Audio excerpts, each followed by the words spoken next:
Hi, Humans here, and welcome to this video from Fast Tech Skills series. In this particular video, we're going to talk about CMS, what is it, and why you should consider using it instead of building everything from scratch. Well, these days everyone talks about different CMS platforms, and basically a CMS is a content management system. What does that mean? Let's say that you want to start a blog or just a website that you want to use to showcase your products, your services. One way to go about it is, of course, building everything from scratch using HTML, CSS, and JavaScript, building the database, building all the administration kind of interfaces so you can log in and update the information on your website.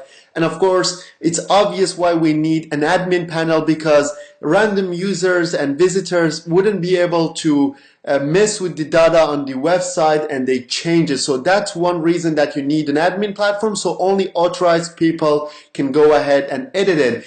And another reason would be, of course, you can set up a website if you are a software engineer or a web developer, but that website wouldn't be really easy to use to the general public. So if you're building for someone who is not familiar with technology as you are, you better use a proven CMS, because a content management system provides all the tools to manage users, to manage content, to apply beautiful layouts, beautiful ready layouts to your websites or web applications to some point. There are CMS platforms out there designed for web applications, and there are content management systems available for general website or weblog usage. Some of the famous CMSs out there, which you might have already heard of, could be WordPress is one of them. So this is a very powerful content management system. In terms of structure, it's a little bit messy. It's not following the modern architectures of the web, but it's been kept updated, and there are plenty of plugins. That's something very important about WordPress, and that is you can find plugins for basically anything. You can, if you want to add social features to your blog or your website, you can find plugins to do that for you. If you want to capture leads, there are plugins to do that as well. And of course, there are plugins to build membership areas for your users. And another powerful side of WordPress is that it has so many themes out there. If you want to change the look of your website or weblog, you just go ahead, do a Google search, you would find plenty, maybe even tens of thousands of different themes out there. Of course, free and paid, but as long as the option is there, you would be able to use them. So another advantage of WordPress is the theme side of it and the ability to change the look of it with the least amount of effort and energy. And of course, WordPress is an open source platform, meaning you can do your own modifications, or you can hire someone to do the modifications for you and make it work the way you want it to work. Another example of a content management system would be Tumblr.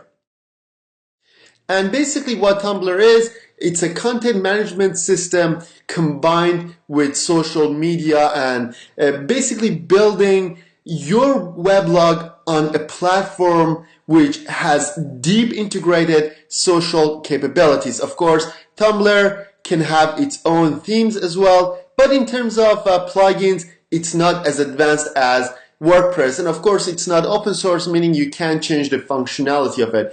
But one good thing about it is that it gets lots of traffic. So it has the people's attention now, and whatever you put out there, you get a higher chance of getting exposure, rather than if you self-host your own WordPress-based website or weblog, then you need to start generating traffic for it. But if you do a good job at building a Tumblr blog, then basically you get traffic and you get the social side of things kind of integrated with your own weblog.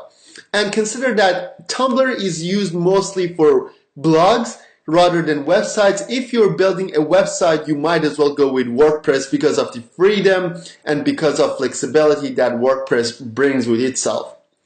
And of course, there is a new type of content management systems which is not using a database. So WordPress, when you install it on your own server, so-called self-hosted, you need to set up a database and it stores all the information, all the blog posts, user information into a database. There is a new kind of content management system and it's database-less. So Stacy is one of them. If I get the spelling right, you can just Google it, and you don't need any database to work with this content management system, which makes it very portable. You can just copy it from a directory on your website and paste it on a different directory on a different domain. So that's a new kind of content management system coming into play, basically taking away the need of a database. It uses text files instead of having a database in place. So that's a very quick explanation on what a content management system is. It's very efficient, and of course, if you're starting out, you better use a proven content management system, preferably WordPress, because it has majority of the plugins and themes as I mentioned. Thanks for watching. Give this video a thumbs up, subscribe to my channel so I know there are people out there interested in my material, resulting in me making more videos for you, and I'll see you in the next videos. Thanks for watching. Bye.